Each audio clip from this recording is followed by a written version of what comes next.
నానా నీకు 10,000 ఫోన్పే చేశాను, అమ్మని హాస్పిటల్కి తీసుకెళ్ళండి. హాస్పిటల్కి వెళ్ళాక ఏమైనా అవసరం అయితే ఫోన్ చేయ నానా.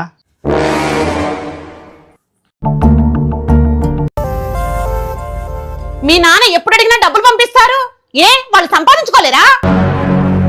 ఇంకోసారి డబ్బులు ఇస్తే మాత్రం బాగుండదు చెప్తున్నా. అమ్మా బాగున్నారా?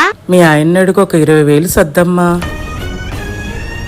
మీ నాన్నకి ఇక్కడ పొలం పళ్ళకు కావాలంట, రాగానే తిరిగిచ్చేస్తాడులే. సరే అమ్మా. ఇప్పుడు ఎలా అడగాలి? మీ అమ్మ నాన్నలు డబ్బులు సంపాదించుకోవచ్చు కదా, నన్ను అడుగుతున్నావు అని అంటాను అనుకున్నావా? ఆల్రెడీ మీ అమ్మకి డబ్బులు వేసేసాను. వయసున్న తల్లిదండ్రుల్ని చూసుకోవటం బిడ్డలుగా మన బాధ్యత. అవునండి, వాళ్ళే లేకపోతే మనం ఎక్కడుండే వాళ్ళము. మనం ఈ రోజున ఈ పొజిషన్లో ఉన్నామంటే ఒక